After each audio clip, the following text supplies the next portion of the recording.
வணக்கம். டிடி தொலைக்காட்சி நேயர்களே, நலமறிய ஆவல் நிகழ்ச்சியில் மீண்டும் உங்களோடு உங்கள் பாசமுள்ள போல் ஜோசப். கடந்த நிகழ்ச்சிகளில் நாங்கள் இந்த வேக்சின் ஒரு அற்புதமான கண்டுபிடிப்பு, அதனுடைய நல்லது கெட்டது எல்லாமே அதை பற்றிய விஷயங்களை பற்றி கடந்த நிகழ்ச்சியில் தொடர்ந்து பார்த்து கொண்டிருக்கிறோம். அவை இன்றைய நிகழ்ச்சியிலும் இந்த தடுப்பூசிகள் பற்றிய ஒரு விழிப்புணர்வை மக்கள் மத்தியிலே ஏற்படுத்த வேண்டும், அதனுடைய நல்ல கெட்டதைகளை சொல்ல வேண்டும் என்ற ஒரு விஷயங்களுக்காகத்தான் இந்த நிகழ்ச்சியை நாங்கள் தொடர்ந்து செய்து கொண்டிருக்கிறோம். மீண்டும் நலமறிய ஆவல் நிகழ்ச்சியிலே உங்களோடு உங்கள் பாசமுள்ள போல் ஜோசப். இதில் பலவிதமான தடுப்பூசி இருக்கிறது. எதை நாங்கள் போட்டுக்கொள்வது, எதை போடாமல் விடுவது, இந்த மாதிரியான விஷயங்கள் பலருக்கும் ஒரு பெரிய மன ஒரு பதட்டம். அதை போடலாமா, இதை போடலாமா, அல்லது ஜான்சனை போடலாமா, ஆஸ்ட்ராஜெனிக்காவை போடலாமா, அல்லது ஃபைசரை போடலாமா, மொடர்னாவை போடலாமா, கோவேக்சின் போடலாமா, இப்படி பலவிதமான ஒரு எங்களுக்குள்ளே ஒரு பதட்டம் இருக்கிறது.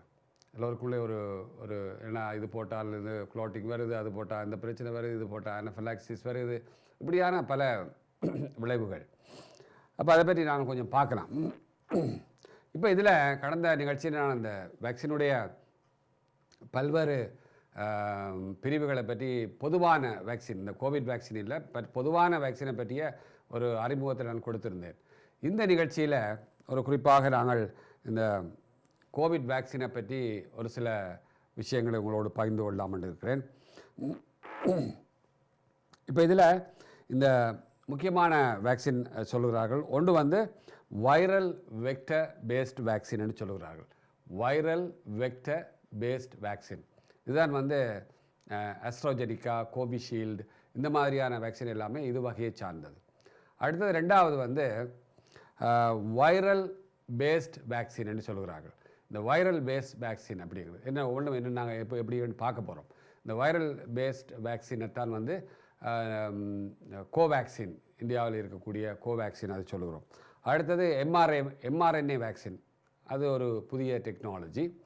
ஒரு சில ஆண்டுகளுக்கு முதல் அதை பற்றி கண்டுபிடிச்சாலும், ஆனால் இப்பொழுது இந்த கோவிட்டுக்காக பயன்படுத்துகிறது, மக்கள் மத்தியில் பெரிய அளவில் பயன்படுத்துகிறது, இதுதான் முதல் முறை. ஆகவே mRNA vaccine, messenger RNA vaccine அப்படிங்கிறது பொதுவாக மொடர்னா, ஃபைசர் இது மாதிரியான வேக்சின்கள் அது தொடர்பான வேக்சின்கள். இப்போ இந்த முதல்ல நாங்கள் இந்த வைரல் வெக்டர் வேக்சின் அப்படின்னா என்னென்னு பார்ப்போம். பொதுவாக ஆக்ஸ்ஃபோர்ட் யூனிவர்சிட்டியும் பல நிறுவனங்களும், இந்திய நிறுவனங்களோடு இணைந்து சேர்ந்து இந்த வேக்சினை செய்திருக்கிறார்கள். ஆஸ்ட்ராஜெனிக்கா அப்படிங்கிற இந்த வேக்சின், இது ஆஸ்ட்ராஜெனிக்கா என்ற பெயர்லையும் வருது, கோவிஷீல்டு என்ற பெயர்லையும் அந்த பிராண்ட் நேமில் வருது பொதுவாக. இதில் என்னென்றால் இதனுடைய அடிப்படை வேக்சினுடைய அடிப்படையை நாங்கள் கடந்த நிகழ்ச்சியிலே நான் தெளிவாக சொன்னேன், என்ன உடம்புக்குள்ளே போய் என்ன செய்யுதுன்னு. ஆனால் இந்த வேக்சினை பொறுத்த வரைக்கும் இந்த ஆஸ்ட்ராஜெனிக்கா மற்றும் கோவிஷீல்டு இந்த வேக்சின்கள் ஆக்ஸ்ஃபோர்ட் யூனிவர்சிட்டியுடைய வேக்சின். இவர்கள் இந்த ஒரு குறிப்பிட்ட வைரஸ், அதாவது சிம்பான்சியிலே இருந்து சிம்பான்சியிலே வளர்த்து எடுத்த ஒரு குறிப்பிட்ட வைரஸ், அந்த வைரஸ் அடினோ வைரஸ்ன்னு சொல்கிறார்கள்.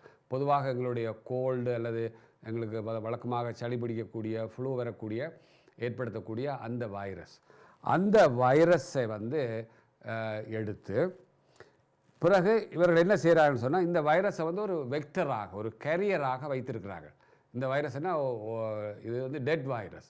இந்த ஃப்ளூ வைரஸ் ஒரு டெட் வைரஸ். அதை கில் பண்ணி அந்த வைரஸுக்கு உள்ள இந்த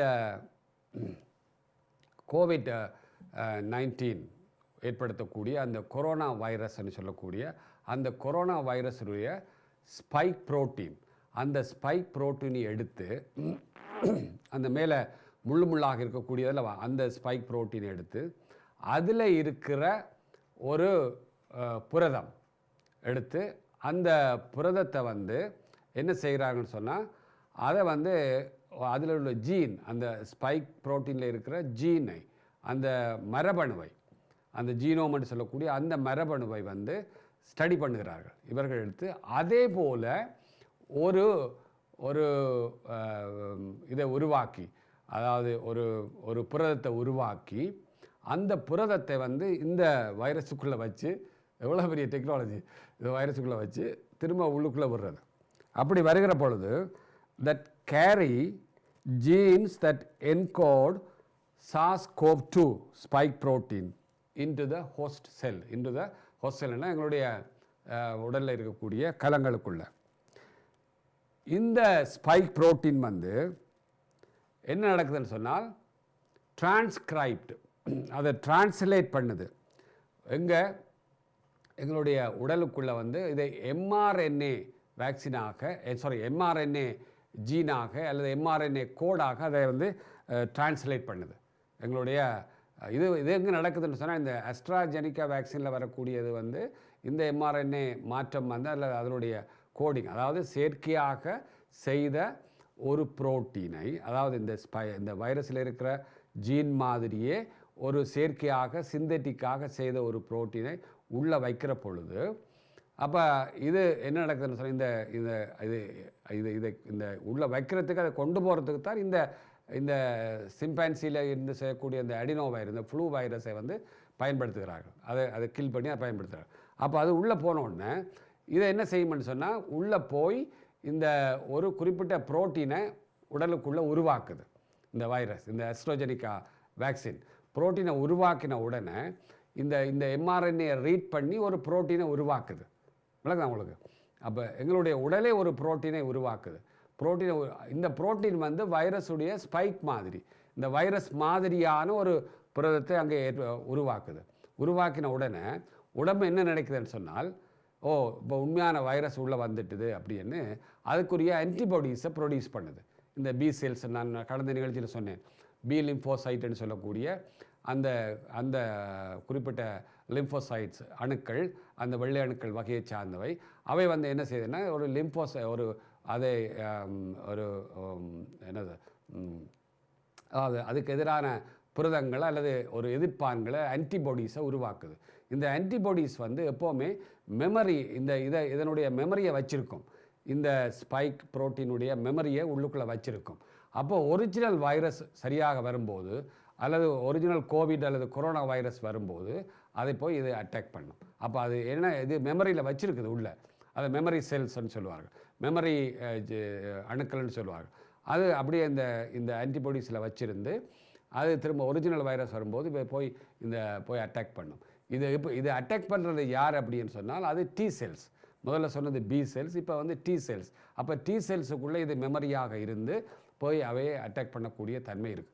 இப்படி ஒரு உருவாக்கம் தான் இந்த ஆஸ்ட்ராஜெனிகா வேக்சினில் இருக்கக்கூடியது. அப்போ அது முக்கியமாக அது ஒரு விதமானது. இந்த புரதங்கள் வந்து உடம்புக்கு உள்ளுக்குள்ளே போய் இந்த கோடிங், இந்த டிஎன்ஏ கோடிங், செயற்கையாக செய்த அந்த டிஎன்ஏ கோடிங் உள்ளே போய் உருவாக்கின அந்த புரதங்கள் வந்து என்ன நடக்கும்னா இந்த பி செல்ஸில் போய் உருவாக்கி அதை ஆன்டிபாடிஸை ப்ரொடியூஸ் பண்ணோன்னா இந்த விஷயம் நடக்குது. அப்போ இந்த நோய் எதிர்ப்பான்கள் உருவாக்கினோன்னா ஒரிஜினல் வைரஸ் வரும்போது திரும்ப அடிக்குது. அது ஒரு விதமான ஒரு தன்மை. அடுத்தது இது ஆஸ்ட்ராஜெனிக்காவிலும் மற்ற இதுகளிலும் கோவிஷீல்டும் இருக்கக்கூடியது. அடுத்தது எம்ஆர்என்ஏ வேக்சின்.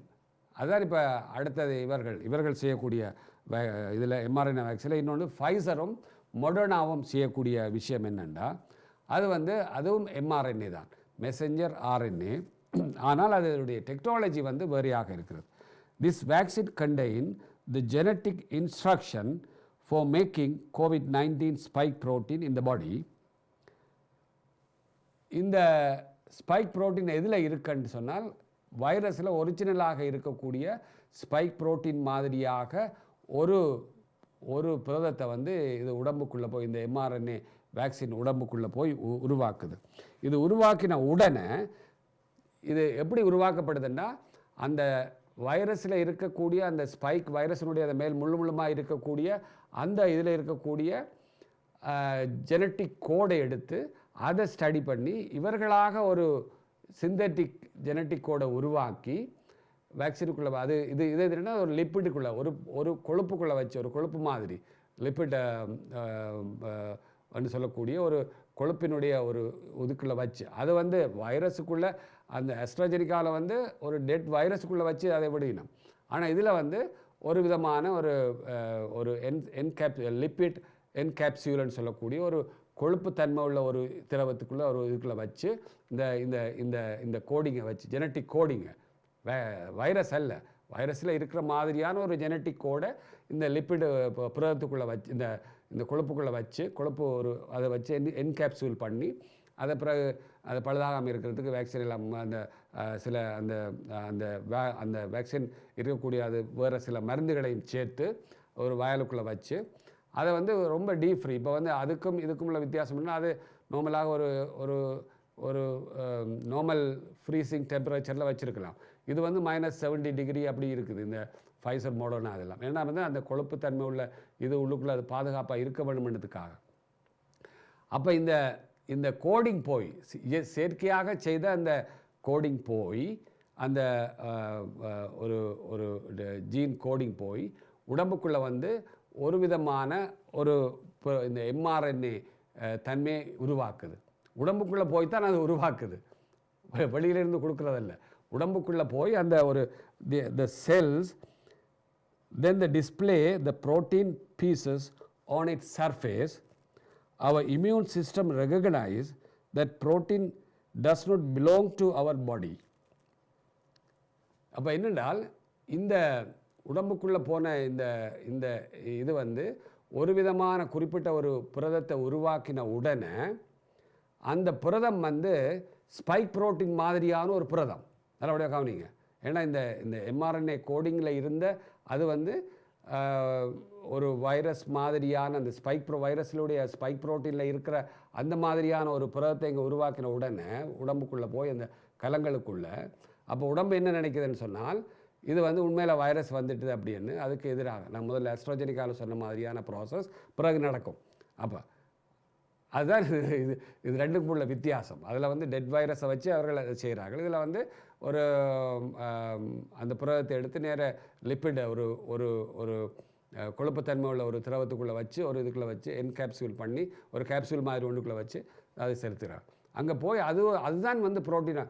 அப்போ இதில் என்ன நடக்குதுன்னா ஓட்டோ இம்யூன் மாதிரி ஒரு சிக்கல் இதில். அப்போ எங்களுடைய உடலுக்குள்ளே போய்த்தான் இந்த ஒரு கிருமியை மாதிரியான ஒரு புரதத்தை உருவாக்கி பிறகு இந்த கிருமி மாதிரியான புரதத்தை உருவாக்குறதும் உள்ளுக்குள்ளே தான், அதுக்கு எதிரான இந்த ஆன்டிபாடிஸை உருவாக்குறதும் உள்ளதான். இது ரெண்டும் உள்ளதான் நடக்குது. அப்போ அந்த மாற்றம் ஏற்பட்டு அந்த ஆன்டிபாடிஸ் உருவாகி இந்த ஒரிஜினல் கிருமி வரும்போது அதனுடைய மெமரியை வச்சு இது அடிக்கும் அல்லது அது இருக்கும். இது ஒரு பெரிய ப்ராசஸ்ன்னு சொல்லலாம். அப்போ இது இப்போ இந்த ஃபைசர் மோடர்னா ஒரு லேட்டஸ்ட் டெக்னாலஜி. ஆனால் இதனுடைய விளைவுகள் அப்படிங்கிறது இதுவரைக்கும் இல்லை. அடுத்தடுத்த காலங்களில் நிறைய பேர் அதான் கேட்குறாங்க. இப்போ இந்த வேக்சின் போட்டால் பிறகு அடுத்த 2-3 வருஷத்தில் 10 வருஷத்தில் என்ன நடக்கும் அப்படிங்கிறது அது எந்த ஆய்வுகளையும் இல்லை. நீ போக தான் அந்த ஆய்வுகள். ஏன்னா இது ஒரு உடம்புக்குள்ளே ஒரு இன்டியூஸ் பண்ணி ஒரு விஷயத்தை செய்யக்கூடிய இது சிலவள பாதிப்புகளை உண்டு பண்ணாமல் விடலாம். ஆனால் அவர்கள் என்ன சொல்கிறார்கள்னு சொன்னால் இந்த AstraZenecaவும் சரி இவர்களும் சரி இந்த உள்ளே போகக்கூடிய இந்த ஜீன் கோடிங் அது புரோட்டீனை உருவாக்கி புரதத்தை ஒரு கொரோனா மாதிரியான COVID-19 கிருமி மாதிரியான ஒரு புரதத்தை உருவாக்கி விட்டுட்டு இவை அழிந்து விடுகிறது அப்படிங்கிறது தான் இவருடைய கணிப்பு. அப்போ அது அழிந்து எங்கே போகுது அப்படிங்கிறதெல்லாம் பெரிய இன்னும் நிறைய ஆய்வுகளுக்கு உட்படுத்தப்பட வேண்டி இருக்கிறது. அதை பற்றி பேசுவோம். அப்போ இதுதான் ஒரு இதனுடைய அடிப்படை தன்மை அதுதான். அப்போ இந்த வேக்சின் இந்த வேக்சினுடைய போட்டு இப்போ இந்த 2 வேக்சினுக்கும் உள்ள அடிப்படை அதுதான். அடுத்த 3வது என்னை பொறுத்த வரைக்கும் இது ஏற்கனவே பழக்கத்தில் இருக்கிற வேக்சின். இந்த கோவேக்சின்னு சொல்லக்கூடியது இந்தியாவில் முழுமையாக கண்டுபிடிக்கப்பட்ட வேக்சின்.